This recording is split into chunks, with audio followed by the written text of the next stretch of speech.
What's up, nerds? It's your boy, the West Coast Grognard, the king of the scrub DMs, the OG GM. It's Monday morning. It's about 8 o'clock. I look lopsided. It's the 10th day of October 2022. It is a gloomy, spooky fall morning here at Site B with the temperature in the low 70s. Yeah, headache weather, but I love it. And it's time to take a look at the tabletop role-playing game news. What has changed since the last time we spoke, if anything, and if there's anything going on in the world that doesn't directly involve Wizards of the Coast. Which, of course, we know that's not true because apparently everything is connected to Dungeons & Dragons, and Wizards of the Coast, Hasbro, owns everything. All this time, you people have been worried about Microsoft and Disney, but it's really Hasbro. Okay, there is a new player on the virtual marketplace game table. A company called Roll. That's it, just Roll. Is a new marketplace is giving you access to some big names in tabletop and video games. Up-and-coming digital role-playing platform Roll is launching a marketplace where people can pick up tabletop role-playing games from some of the biggest IPs out there. Modifius, Magpie Games, who else? Just looks like that. Modifius and Magpie. That means Fallout, Homeworld, Dune, Star Trek, and others, including the upcoming Avatar Legends, are all on this digital marketplace. Roll proudly stands as both the easiest place to play and create for RPG fans. Every game room is designed for minimal prep, easy navigation, and fast gameplay. Do we have it's a free app that gives you space to find new games to play, buy digital editions, PDFs and art, quick starts for many of the games, including some 5e stuff. So I can't tell if this is a VTT or a marketplace. Do we have a link? Playroll. Okay, the link is at playroll.com, and it is a free RPG platform designed to help you dive directly into the immersive gameplay experience, from 5e to indie games. So yeah, it looks like it's a game thing. Yeah. They've got Astra, Cyber Metal 2012, Fallout, Lancer, some 5e stuff, Homeworld. Yeah, so it looks interesting. If you're looking for a free VTT/digital marketplace, check this out. Or you could check out Big Geek Emporium, which is the exclusive publisher of all my OSR gaming product. Shameless self-promotion tag. I'll post a link down to Roll down below if you want to check it out yourself. What else is going on in the gaming world? Let's take a look. I'm sure there's stuff.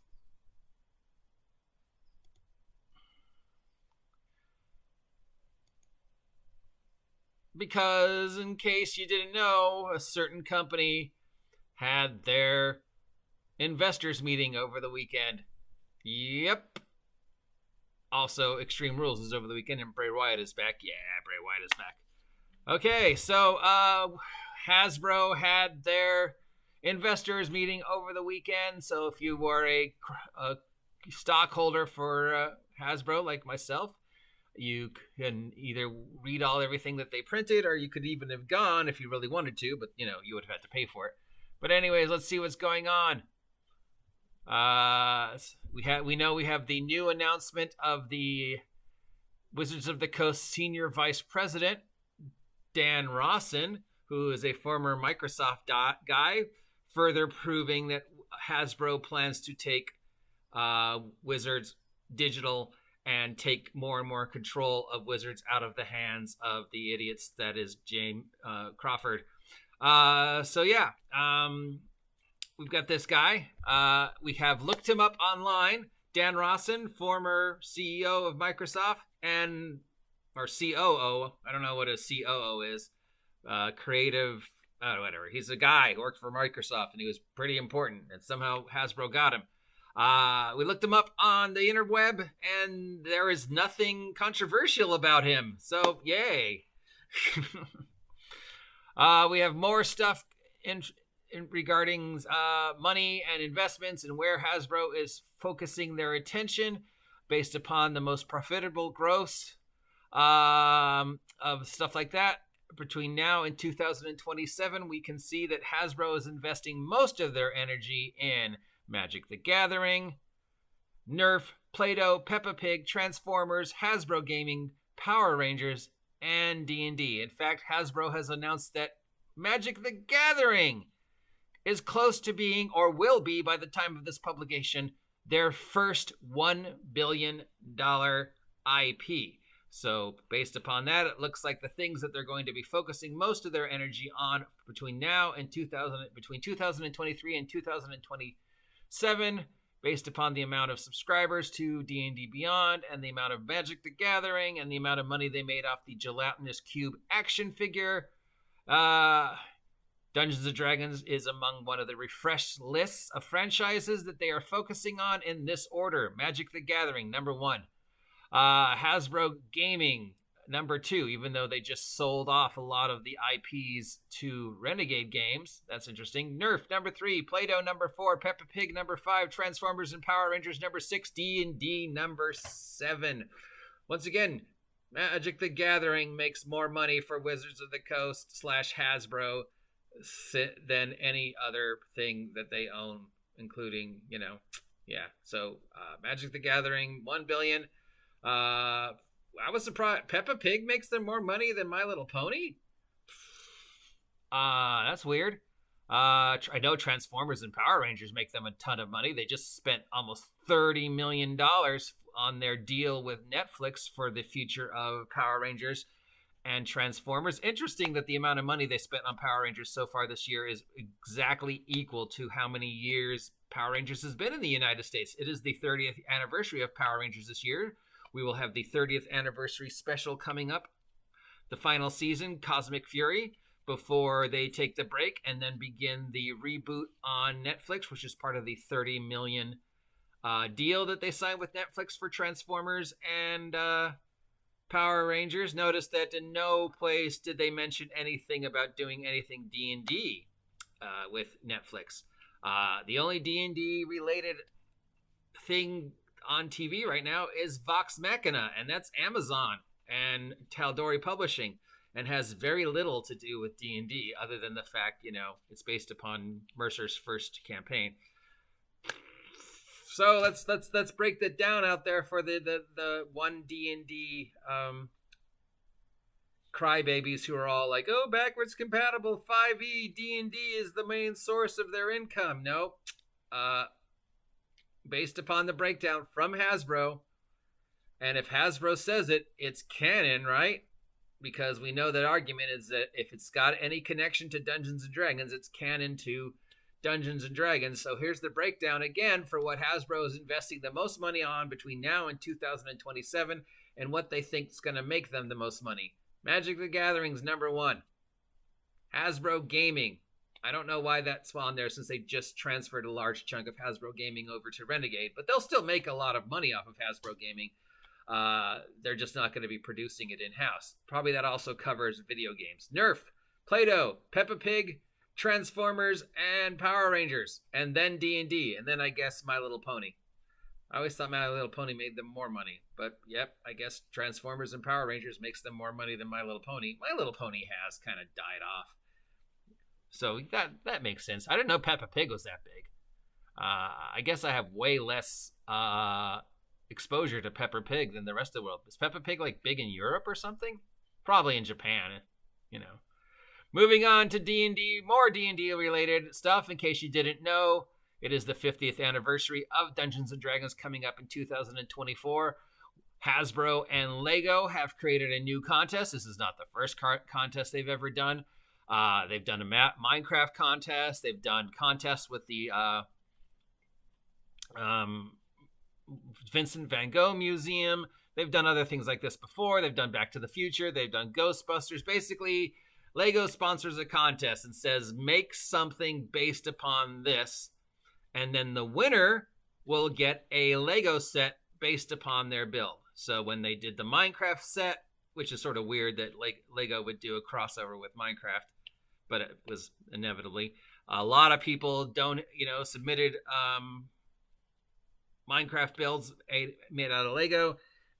And then same thing with the one that they did with the Vincent van Gogh Museum, the same thing they did with Back to the Future, Ghostbusters, etc. People make entries. The final day you can make your entry is November 14th. They create things using Lego, which are going to be D&D themed, which is going to be very easy considering how many medieval fantasy D&D themed Lego sets there already exist.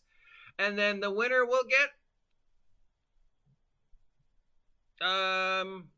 their production made into an official Lego set. Now, does this mean we'll see an official Lego D&D run?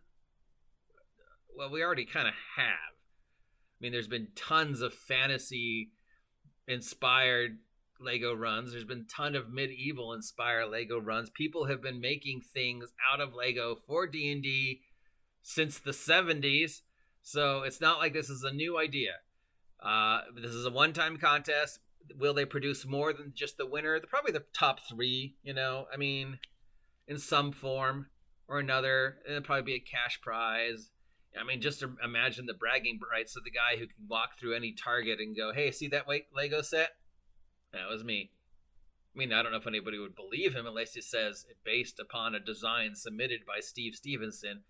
But whoever this male or female person is can go, yeah, that was me. I created that Lego set out of Legos that were medieval themed.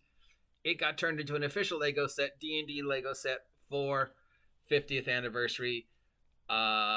Admissions end on November 14th. Link down below. So yeah, does this mean that Lego is now canon with Dungeons & Dragons and we're going to have an army of Duplo blocks marching down the streets of Waterdeep to do battle with, I don't know, Orcus? No, it doesn't. No, it does not mean that Lego is canon with D&D, okay? Crawford made it very clear. Only 5e products produced by Wizards of the Coast since 2014 are canon to Wizards of the Coast Dungeons & Dragons. Nothing produced by Wizards of the Coast or TSR before 2014 is canon to the Wizards of the Coast Sacred Dungeons & Dragons timeline. Now, what you do in your campaign at D&D, that's up to you. That is your in-home canon, which means, as I explained earlier this week, Storm King's Thunder is canon to 5e D&D because Wizards of the Coast produced it as a 5e D&D product. But if you never run Storm King's Thunder in your home campaign, that's okay. Because it's not canon to your home campaign, or you, unless you make it canon to your home campaign. What it is what Crawford meant to say was everything we produce for 5th edition since 2014 is canon for 5th edition Dungeons & Dragons, but it doesn't necessarily mean it's canon for your house. Hopefully I explained that. So no, Lego is not canon with Dungeons & Dragons because Hasbro doesn't own Lego. Moving on to the other game company. Paizo has announced that they are accepting pre-orders for all the stuff they're doing with Abomination Vaults.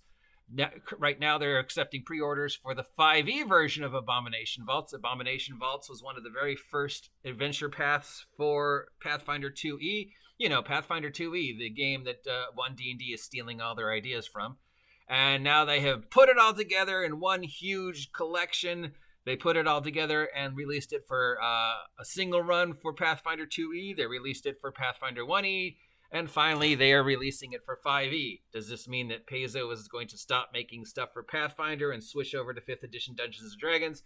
No, it's not. If you remember, Paizo started as a company that was making D&D stuff. And some of their very first products, including the award-winning Rise of the Rune Lords, were D&D products before they made Pathfinder. So yeah, they're still going to support Pathfinder 5e, but I mean Pathfinder 2e, which hopefully, its popularity is increasing with every passing day. But this is just them saying, hey, you know what? We're going to milk the 5e money while we can. Speaking of Pathfinder 2nd edition, there is details for some new classes coming out, including dating all the way back to Occult Adventures in 2015. Remember that? Occult Adventures? That was when I tossed out my weird theory that Pathfinder is trying to be a generic fantasy system, and people are like, no. So yeah, it looks like they're tossing out some new class or playtesting some new classes for Pathfinder 2nd Edition based upon some stuff that appeared in Pathfinder 1st Edition. Well, more of that. There's an official RPG coming out based upon the Secret World MMORPG. The Secret World is an urban fantasy setting where secret global conspiracies vie for control of a world full of magic. Has anybody heard of this MMO? Or know anything about the Secret World? Anyways, it's getting its own role-playing game and an art book. So if you're a fan of this stuff, then yeah. What else is going on in the world of gaming? Controversy. Of course, a lot of controversy. You know, people getting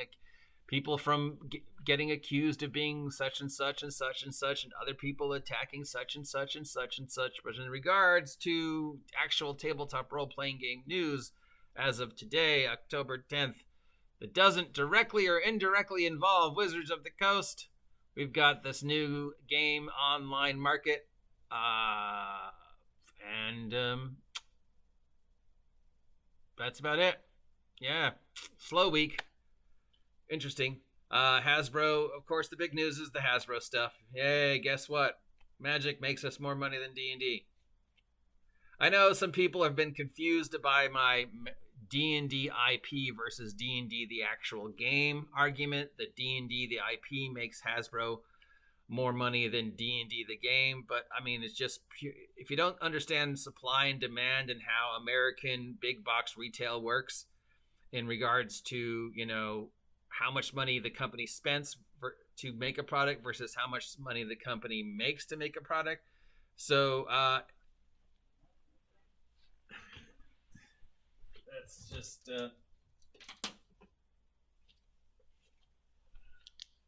make it easy for you.